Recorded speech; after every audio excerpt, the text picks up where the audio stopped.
Welcome to Literacy Talks, the podcast for literacy leaders and champions everywhere, brought to you by Reading Horizons. Literacy Talks is the place to discover new ideas, trends, insights, and practical strategies for helping all learners reach reading proficiency. Our hosts are Stacy Hurst, a professor at Southern Utah University and Chief Academic Advisor for Reading Horizons; Donnell Pons, a recognized expert and advocate in literacy, dyslexia, and special education; and Lindsay Kemeny, an elementary classroom teacher, author, and speaker. Now, let's talk literacy. Welcome to this episode of Literacy Talks. I'm Stacy Hurst, and I'm joined by Donnell Pons and Lindsay Kemeny, where each week we discuss all things or something literacy related. And we take turns choosing the topic. For those of you who've listened, you know this. This week, it is Lindsay's topic. So Lindsay, what are we talking about today? Yeah, so I thought it would be fun today to share some things that we have heard either in the science of reading community or just in the more broad kind of education or literacy community that we disagree with. I think it would be kind of fun. Maybe you've heard something and you're like, I don't think so. And so we'll just kind of go around and share and get reactions and see if, we all agree or if we disagree with each other or what. And I actually, as I was making my list, as I was thinking about it, I have about 10 things. I'm like, wow, I'm pretty disagreeable, I guess. But, I don't think we'll have time for them all. So we'll just kind of go around one at a time and see what we have time for and see what comes up. I always think it's kind of fun because I never know what everyone's going to say and kind of, makes our episode a little exciting. So I will go ahead and start. I'll kick things off and then Stacy will go to you and then Donnell. Okay. All right. So this is something that that I saw online. I've seen it from a few different people, and they said that they wished people weren't referring to the simple view of reading as much because it is outdated and it is really old, and that at least one of these educators had said, I wish people would use the active view because it's newer and more recent. So this is something I disagree with because it's actually a good thing that the simple view of reading is old because it has, there has been a lot of research to support it, and there isn't any recent research that contradicts it. So I think that is good. So it's really, in my opinion, it's not possible for the simple view of reading to be outdated because we just have more and more studies that confirm the accuracy of it. Now, that doesn't mean it shows everything to do with reading, right? We know it's a simple view of something that is more complex. But what are your reactions to that and that comment?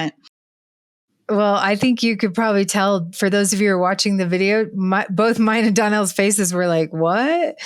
I mean, that's foundational, right? And we've talked about the nature of research is once something has a significant effect or finding, then it's the job of researchers to disprove it.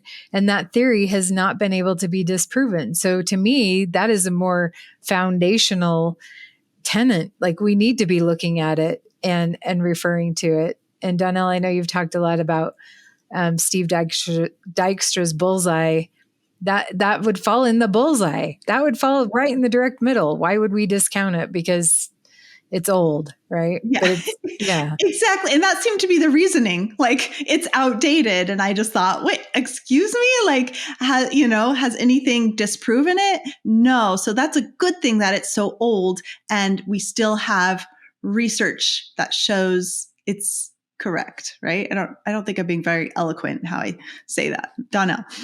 What I like about it's very approachable too. So the other thing, it's anything but simple, and we've all talked about that before, and that's even said by the individuals who came up with the simple view of reading. It's anything but simple. However, having something that visually folks can approach and say, oh, okay, I think I that's making sense to me, and then follow that original understanding, as basic as it is, as they gain more knowledge, which the simple view expands and contracts for folks that way, which is really interesting. And that's not always something folks have, like a touchstone within the research or something they're studying that is like the simple view that can be that for folks to make sure, now, wait a minute, is my understanding of this in alignment? You can go back, quickly look at, see how it aligns. Yes, that makes sense. I'm solid. I think it's invaluable. Yeah. Yeah. It's been validated over and over. And so that is something that is, a weakness with maybe newer models, that makes them not as strong as the simpler view because it's been validated over and over. So the newer ones could be based in research, but has there been research specifically on that model that kind of shows, yes, this is a very valid and reliable model? Like if you took one of those pieces out, students wouldn't be able to read, you know what I mean? So I just think there's more that goes into it than just like, oh, this is new and exciting, or this is old and so it's outdated, right? All right. So Stacey, what's your first disagreement? So I like your first one out of the gate, by the way. That's great, because I think there are some that are so tired that they might not even be worth talking about. Like the science of reading is only about phonics. I think we all disagree with that. I think that's common sense at this point. But I've been thinking a lot lately about NAEP data and been asked questions about it. And I think one thing I disagree with, people are talking about the most recent scores, which are 2024, that it's because of COVID that we're seeing the declines.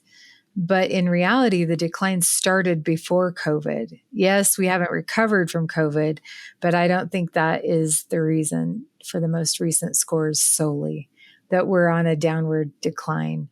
And why that matters with how we look at the data, right? Then what?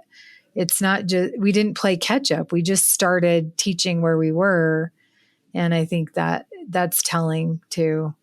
But this goes back a long time. And one thing that, Donnell, I know you have looked into this too, but we haven't seen gains in the scores since 2011, like nationally. Some states have individually, but Marianne Wolf has been in my mind a lot lately too. And she's talking a lot about screen time and technology, and 2011, if you think back to that time, maybe that was an impact of that too. But I think if we are too quick to dismiss the most recent NAEP scores just as a COVID issue, then we miss really introspecting on why they are. I don't know, Donnell, I think you have thoughts. What are you thinking? Yeah, no, this is always an interesting conversation because it seems like we're compelled to come up with a quick answer. We want to say, oh, it's this or that. And quite frankly, we know it's a lot more complicated than that typically. And oftentimes I think to myself, what's it really going to take to move a large needle? What does it really take to see gains, not just in one pocket, one area, somewhere? And if you look at the states that have seen true gains, that lift is tremendous. If you really give it its due. And you can pull it apart and say, oh, I'm familiar with this piece, or I saw this and I heard them talking about such and such, but it was everything. It was a big lift. I don't know, Lindsay, what are you thinking? Well, yeah, I feel like there's so many factors into that go into it. And I agree, Stacey, like we already didn't have these great scores before COVID. And a lot of times I'm just ready to like move beyond the whole COVID conversation. But part of that is just being like traumatized through that whole experience of trying to teach online and everything. But, something that I have heard recently is that, oh, see, we're doing the science of reading and the NAEP scores aren't better. And that's another, like, I disagree with. And I'm really surprised to hear that because I think, well, I do not think the majority of schools are following the science of reading or even really understand it. I still feel like the most popular methods for teaching reading are not aligned with research and are, based in 3 cueing strategies and all the things. So I don't think it's an accurate, statement to say that. And I'm hoping that we're going to get more and more that really understand the science of reading and the science of teaching. But it's a good question, Donnell. How do you actually move the needle? Like, I know how to do it in my classroom. How do we do it as a system? And you think about, I've been thinking about this too. Emily Hanford's reporting, which I count as kind of the beginning of this science of reading movement. We know the science of reading has always been there, but that was like 2018, 17, like it wasn't long before COVID. So even by that standard, if you keep in mind that COVID did disrupt many things, then we didn't even have time to implement the focus in a really credible way. Like you said, Lindsay, those things take time systemically. And Lindsay, I know you've talked about that you just mentioned it, being traumatized by that whole COVID time. Yes. But think about the year right following that you were back in your classroom. What grade were you teaching that year? Were you in second? Second. Mm-hmm. Okay. Did you I was notice? I was kindergarten when everything shut down. And then okay.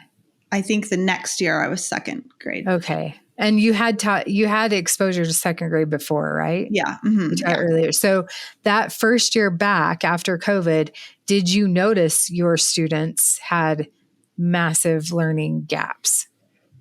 Yes. And they had missed their first grade year. And that second grade, I'm teaching them second grade. We were doing like every other day, students would come. So there's smaller groups. It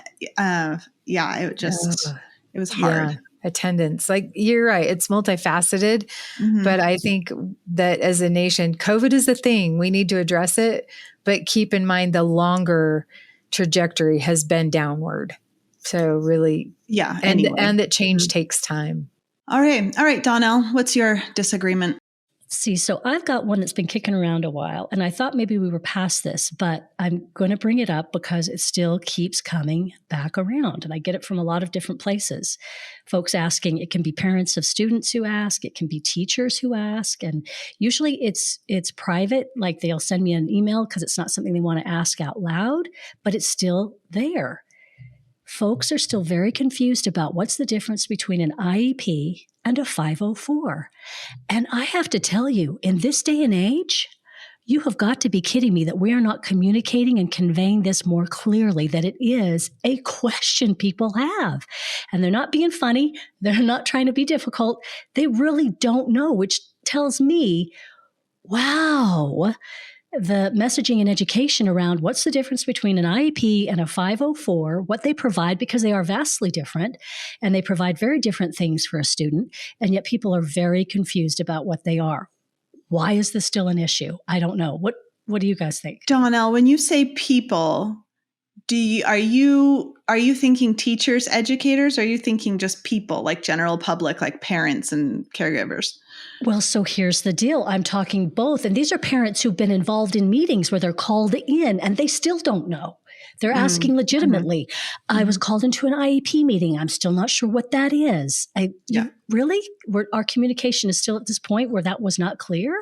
Mm-hmm. Anyway, what would it take? We're talking about changing reading and our understanding of reading and all this evidence that we have, training that teachers have received, and we still are pushing against numbers and statistics. Well, I think squarely right up there is if we still don't have a foundational understanding of IEPs and 504s, I think that's a big part of our problem still.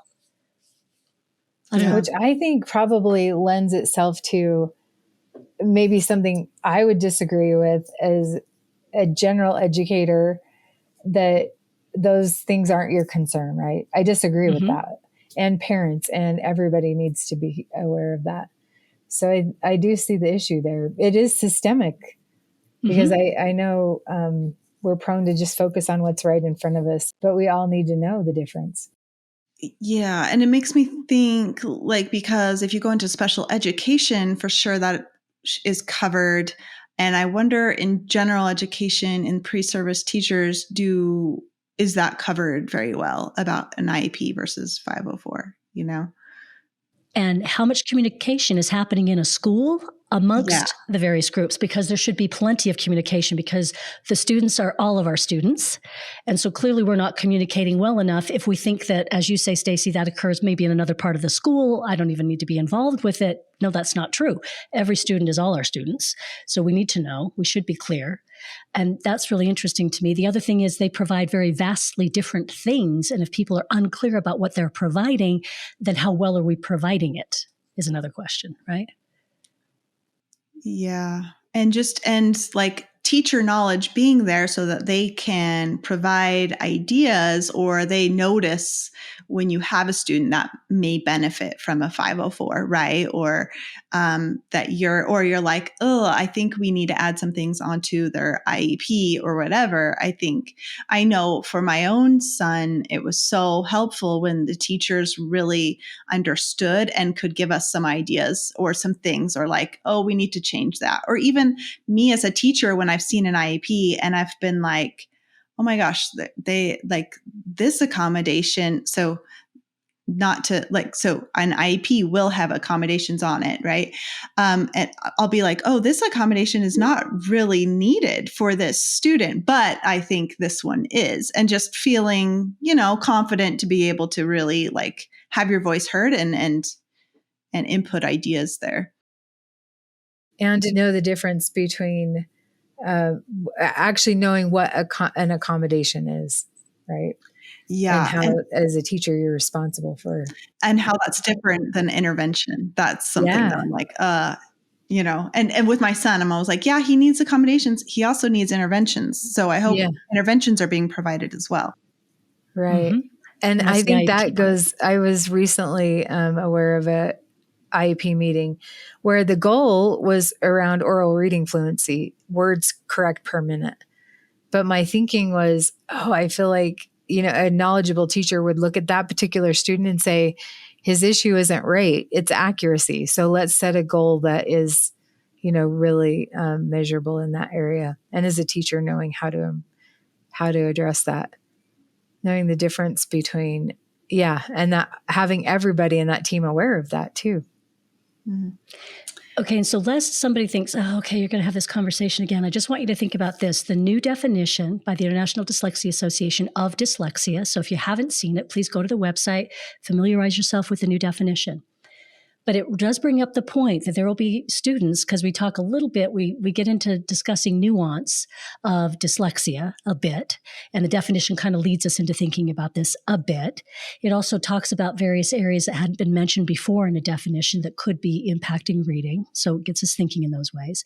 I just want us to be having really good, clear conversations about the fact that there will be students who will need these additional resources, 504s and IEPs, in order to be successful. If we don't understand where students are, what they need, and how prolonged their challenges may be, because again, when we're talking about dyslexia, it can be severe and persistent, then we're never going to meet the needs of those students. So that's how important this conversation, I think, is. For over 40 years, Reading Horizons has helped educators build strong literacy foundations for students. Now with Ascend, they're supporting every learner and every tier through one unified solution. Ascend Mastery, a comprehensive pre-K through 5 core literacy program, and Ascend Focus, an adaptive K through 12 intervention. Learn more and explore how you can bring Ascend to your schools at readinghorizons.com/ascend. Implementations begin in the 2026 school year. All right, so it's back to me. And I have seen educators telling other educators as well as parents not to bother teaching the alphabet song, the normal A, B, C, D, E, F, G. Okay, saying not to do it, different reasons. They want to do like a different version. There's like another song. Oh, do the better alphabet song or whatever. I don't know what it is. Instead, because it has sounds, I think it focuses on the sounds of the letters. Okay, I heard that. Oh, well, they don't need to know the names anyways in order to read. So your time would be better spent teaching them the sounds than the song. I heard like, oh, it teaches them elemento. They think elemento is like a word, and it's not LMNO. Okay. So, and that like, oh, well, I guess I mentioned that just to be focusing on the sounds instead. Okay, so that's something I disagree with. I think that there is still a lot of value to having students know the alphabet song. There's nothing wrong with learning the names of the letters. Most students can learn the names just fine as well as the sounds. Parents are familiar with the alphabet song. The students are going to be singing it from the time they're like 2 or 3. There's a lot of products out there that like little toys and things that do the song. I think it's great. As I used to teach kindergarten, right now I'm first. It's really not that hard. Yes, students come in and they think elemento is something, but you slow them down and you point to each letter as they go L, M, N, O. So I don't think it's the end of the world. And yes, you can teach another song in addition if you want, and you can teach a song that has the sounds or whatever. But I think the alphabet song is still very helpful for alphabetical order. You want them to be able to go A to Z really quickly. So there's a lot of reasons that I think it's perfectly fine to teach the alphabet song. Okay, any thoughts on that? I agree. And there has been some conversation about what order to introduce the alphabet in generally, right? And what is the harm in starting with that? Because it gives the students an anchor. I agree with everything you said, Lindsay. And as you were talking about having them point to the letters and recognize L, M, N, O as separate, they're separate letters. That's print concepts. Why wouldn't we do that, right? The other thing is there is a substantial amount of research that says knowing the letter names, it has a direct correlation with reading proficiency in the future. So we can't dismiss that. And I know you can teach the letter names out of order, but I feel like that's a really efficient way to do it. And then like your point about alphabetic order, you're going to need to know that. Even in today's world, you need to know alphabetical order. And apparently you need to know how to say it too. Yeah. It's interesting because my adult students, I will ask them, how difficult is it for you to have someone tell you the spelling of a name and you write it in the correct order? And they say, I can't do it. That's one of the things I can't do. So letter name is very important. I ask that one thing because it will happen to you at some point in your life. Here's an address. Oh, I don't know how to spell that address. Could you give it to me? Well, you spell it L-I, and they begin to give you letter names. They don't give you letter sounds. And all of my students have said that was dropped off early. We never talked about it again. Alphabetical order. We didn't talk about letter names again. I've been struggling with this whole alphabet soup of what it is I'm supposed to be doing with it. And that hasn't been a piece of it. And when I bring that up, they all go, thank you for talking about it. It's so embarrassing. And so we practice. We go back to A, B, C, D, E, F, G. We practice it. We get very quick with it. We do it backwards, forwards. We're able to do them in between. We get letter names. And I'll tell you, 6 months into intervention, all of the other things that we're doing, this takes us just a few minutes. Again, I'm not advocating 20 minutes of this. It's just a few minutes. But 6 months in, my students are saying, oh my gosh, I'm not terrified anymore when I have to ask how to spell something. They won't be able to write it down. Yeah. But that's a skill we get asked to do. And this very easily does it, right? Getting alphabetical order very easily covers that for folks. Yeah. And more, I do see that. Oh, they don't need to know the names. But you know what? Most students, most kindergartners, in my experience, have no problem learning both. There might be a couple that do. And okay, you can emphasize sounds over names, but don't neglect the names at all. Like Donnell, I like that you said, you have to go back and work on that. And you know what? I love Linda Farrell from Readsters, and she shares this great activity where they're singing the ABC song, the normal alphabet song, and she has this page with the letters, and it like matches the rhythm of the song. So it would be like A, B, C, D is all on one line, E, F, G, right? And then it's like H, I, the next line, J, K, L. I don't know if I'm saying that right. But anyways, a certain amount of letters on each line that coordinates with the song. And so then they sing and touch as they're going. And I think that's great. That would be a great little intervention for someone like Donnell, like you're saying, you have a student that still doesn't know their names, just doing that. Yep. Okay, Stacey, back to you. Fun fact, I was a first grade teacher when I realized that the ABC song is Twinkle, Twinkle, Little Star tune. Mm-hmm. You guys are like, yeah, we knew that. I didn't. And it was a first grader who pointed that out to me. So you're never too old to learn new things. Anyway, okay, this happened to me. I don't think this is a popular opinion, at least not in the circles that we run in. I know it's not. But I have to tell you the context. I had to go to the DMV the other day, which is always delightful, I'm sure. And for most people, there was a line. So in line, I am talking, this man starts talking to me. He's in line with me. He asked me what I do, tell him that I teach literacy. And he said, oh, you're, how did he word it? Let me think if I can think of it. You're a prophet of a dying religion. And I said, what? And he said, we're not going to need to know how to read anymore because we have all of this technology and, we can outsource tons of this. And he goes on to tell me about his cousin who's dyslexic and the whole world has been open to him because we have speech to text and AI to help him through the world. And he said, and this guy, very philosophical, said, he's a very philosophical guy, I can tell. He said, and by the way, most of the world's existence, we haven't been able to read. And so, we do teach that. The brain wasn't wired to read. But I said, no, but we have been talking since the beginning of time. And print is language in a visual form. We talked about that. So I thought that really threw me. I was shooken, as they say. I was shook. Yeah. But I was thinking, thankfully, that's not the prevalent thinking as far as I know. But what if it becomes that? We really do need language. Those large language models, and print is a form of that. How else do we stay immortal too? Like print is everlasting, right? So I don't know. What do you guys think? Oh, I just think it's silly. Of course. Like, what are you going to do driving down the road? You have to read the signs, It's like when people say writing is going to be obsolete too. And people are, I'm like, no, I still write my grocery list on a paper. You still write a card to someone. You still write, some people write in a journal. I don't, but, and you have kids are drawing pictures and they're writing notes to people. And I mean, I don't think any of that is going away, even with technology. True. And heaven forbid you're ever in this situation where you need to know how to write SOS. And how else are you going to communicate that?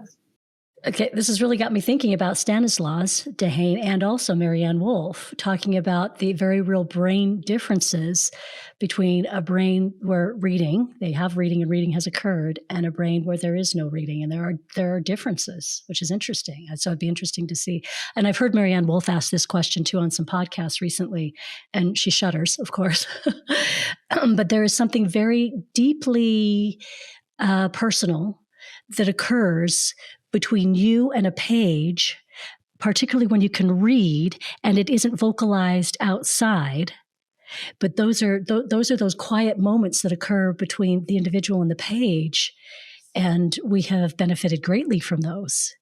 So it's just really interesting, fascinating. And yet I do have folks in my family, right, with dyslexia. And so I'm very aware of the many advances we have made and how that can make life so much easier to navigate when we have these advancements for folks who have like a reading difficulty like dyslexia.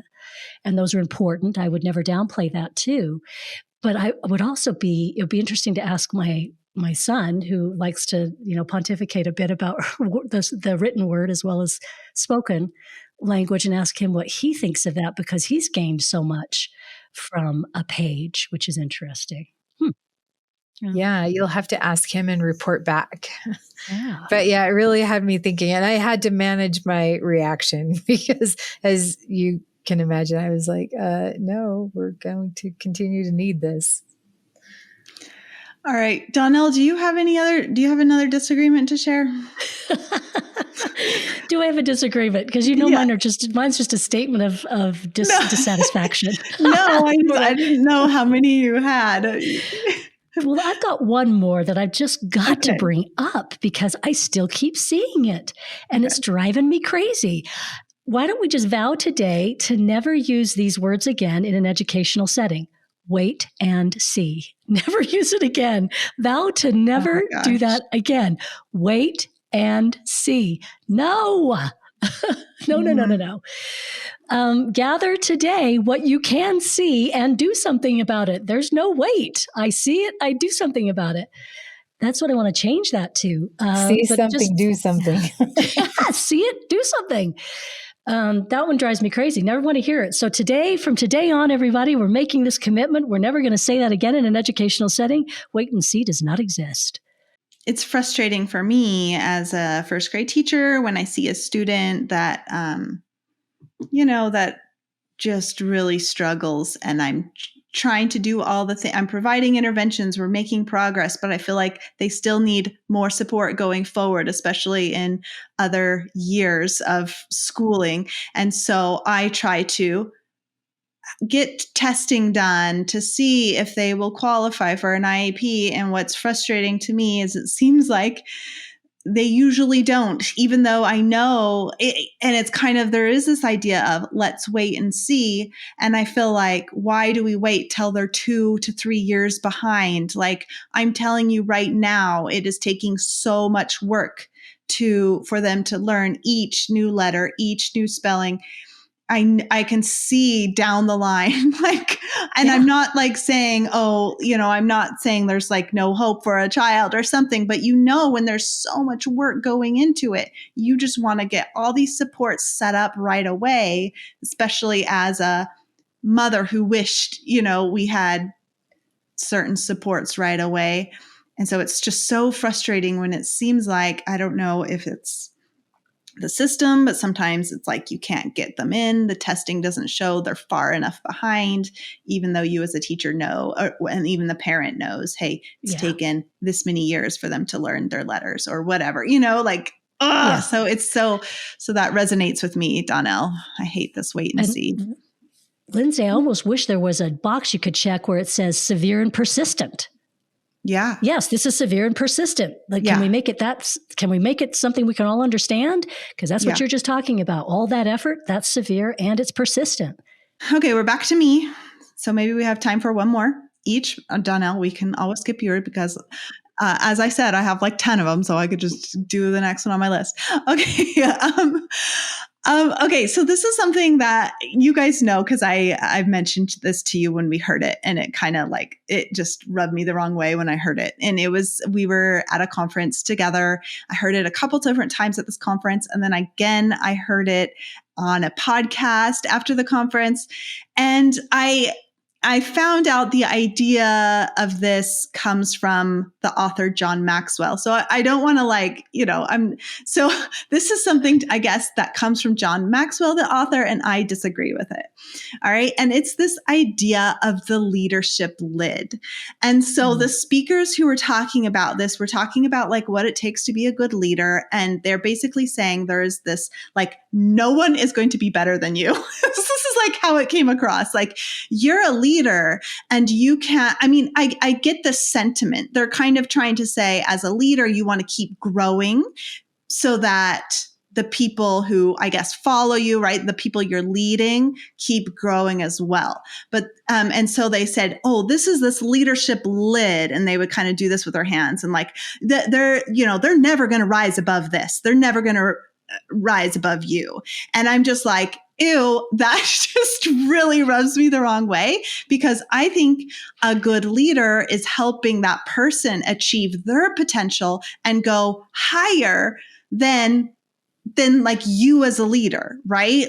You're just, and there's all different areas that you can be amazing at. And so just because you are a leader doesn't mean you're great at everything. I've always appreciated, for example, when I had a principal who knows who to rely on for certain things, right? The principal knows they don't have to be, I mean, of course we want our leaders to keep learning and growing, but a good leader knows who to go to, who are the experts. And then I could be considered a leader because I'm like a teacher leader. And I've written books, and all of us, we have this podcast. I don't think that I'm the best at everything. And my whole goal, like with writing books and doing this podcast, is to help others be the very best they can. And that's going to be better than me. You know what I mean? It's like, so I hate the whole idea. A great leader doesn't limit the potential of others, but helps them rise as high as possible. So that's my beef with the leadership lid. Any thoughts on that? Just fond memories from when we first heard it, because you reacted to that immediately. I was like, oh no, like what is that? And it makes me think of that, a rising tide lifts all boats. Yeah. Really good leadership lifts everybody. You see people that you never thought would be doing something or going out for this. And that's good leadership. That's a sign to me of really good leadership in a building, is when you see teachers that are reaching for things they hadn't reached for before. We're thinking of ourselves as accomplishing this or that goal. And it's not all coming directly from the one leader in the building, or say if it's the principal in that building, but it spreads. And that's good leadership, is when you see everybody being elevated from that. And like you said, you don't know where some of the stars are going to be. Maybe you haven't seen them yet, but under good leadership, they could be there. Yeah. Okay, Stacey, do you have a last disagreement to share? I do, but I'm kind of in the same boat as Donnell. Like, I'm still actually processing this disagreement. I think I'm landing on a certain, but I have heard it, and I think I've even said, you don't have to like reading to teach reading. And I think I'm disagreeing with that. I feel like that's a critical piece. And the more that, I look at all the competencies that I'm addressing as a professor, and my students sitting in front of me, many of them say, oh, I don't like to read. I haven't read a book in years. And that's what prompts me to say, I should set a standard or a competency. The state doesn't, but I should set my own of getting my students to like reading again or at all, right? Because I think that matters when you're teaching reading. I'm not 100% on that, but I think over the years, I think we've had this conversation before. Do you need to like reading to teach it? I know the critical thing is that our students need to be able to read, right? But I think I'm moving more to the yes, you do need to like it. Donnell. And Stacey, you have evidence. So I just got this from the library because I'd heard about it and I want to just read it. Raising Kids Who Read by Daniel Willingham. And I'd say there's a lot of evidence inside that book to say, yes, you do. Or if you don't love it, fake it, because kids need to think you love it. Yeah, I agree. Yeah. Ooh, just when I thought I had bought all the books. Right. I feel like I need to get that one. And here's a statement in the book that I think will tell us why it's so valuable. He's got a 20th century writer, Richard Wright, that he quotes in here. And Wright describes learning to read.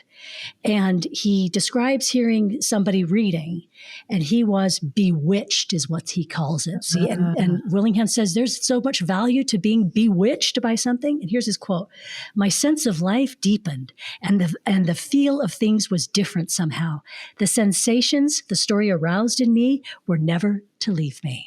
That makes right? sense. Yeah, and I don't want to leave the impression that most of my students don't like reading. Many of them do. In fact, I was having a conversation with a student in my office just last week, and she was saying, I wish I could read the Harry Potter books again for the first time. And what you just read to us, Donnell, that's the experience we're talking about. And some of my students haven't had that. Yeah. I don't know. I'm going to play devil's advocate here. I don't think you have to love reading yourself in order to teach it well. I do think you should fake it, though, like Donnell said. So if you don't like reading, I do think you just need to fake it and pretend like you do. because it also just makes me think about the other subjects. Well, I don't love math, but when I teach math, I still need to be able to teach it well, even though I'm not like, oh, I love doing math. Or same with, science or whatever else. I don't think I need to love it in order to do it well. But even though I say that, even though I do enjoy reading, I don't have as much time as I used to, but I love just talking about those books and kind of sharing, getting students excited as I read aloud to them and all the things. But yeah, I don't know. It's interesting to think about. I know it's an interesting topic, but I would also argue, Lindsay, to your devil's advocate, I agree that at least faking it would be beneficial. Mm-hmm. But when you're talking about other subjects, which I can wholeheartedly relate to, I'm not as fond of math as some people are, for example, but reading, I feel like math may not be the best example, but maybe something like science or social studies, reading is essential to learning. And so you'd be limited if you couldn't. And so that might limit your love of learning those things. I'm also thinking about how I would word this new made up standard about loving reading. And I like what you said about faking it. So I think this standard could be something like you will develop, as a teacher, develop a love of reading or the ability to fake it to your students. Yeah. How do you measure that? And I definitely think it's more help, but see, maybe they're just combined. I would say I want teachers to love teaching reading. I definitely want you to love teaching reading. And that can be hard because some teachers might think phonics is really boring. I think this is what happened. This is partly why we had, whole language and everything is that, teaching that phonics was just so boring. They wanted to get right to the love of reading. So, I don't know. I'm thinking oh my gosh, I love my phonics lessons. Wonder if I didn't. Well, it's the same thing. I'd have to fake it because my students get excited about phonics because I'm excited and oh my gosh, this is so amazing. Did you know that, English words don't end with V? Wow. And we have fun and we do our routines and all the things. But yeah, I don't know. Just thinking aloud here. Yeah. It made me think also about with reading Daniel Willingham's book again, because there were many moments in there where I'm thinking, oh yeah, that just describes that so well. But there are many times along the reading journey in which you're going to need encouragement because we run into parts where it becomes more difficult, right? We get a more challenging material placed before us. We're being asked to do more things now with that material. Maybe now we're being asked to take that material, make connections, and also write. And so this is a thing that evolves over time and grows. It has many different aspects to it. And so it does require, I think, all the way along the way, somebody saying, oh yeah, this is great. This is going to be really good. We're going to be able to do this thing. It takes a lot of encouragement. Yeah. Yeah. Yeah. And Lindsay, you've made me ask another question that we can save for another time, but yeah. Do you need to like teaching reading? And maybe we like teaching reading for different reasons. Maybe. Mm-hmm. I don't know. That might be a topic for another time. Yeah. Well, and then there's also, it's you have your preferences, even, the program you use, maybe one week you're like, oh, we're doing this story. I hate this story. And then another week you're like, oh my gosh, I love this one. This is the best. I love when we're doing Frog and Toad or whatever it is.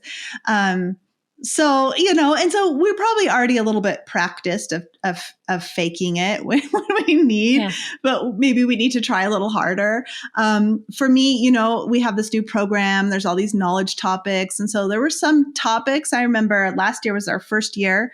There were some topics that I was just like, this I am not excited about. And, but I'm trying to be all kind of, positive about it. And then when I looked out and I saw just certain students were just on the edge of their seats about it. And I was like, oh my gosh. And, and I remember one last year that was like, my mom's a history teacher and she loves that we're learning X, Y, Z. And I was like, oh my gosh. And it was that got me even more excited.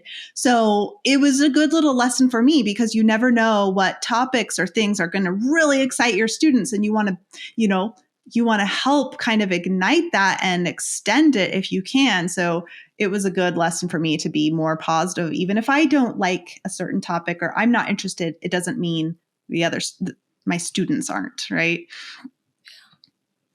Okay, well, I think we're out of time. So, we all know that I have a lot more disagreements, but that's okay. This was a fun conversation, you guys. Thanks for bringing your thoughts.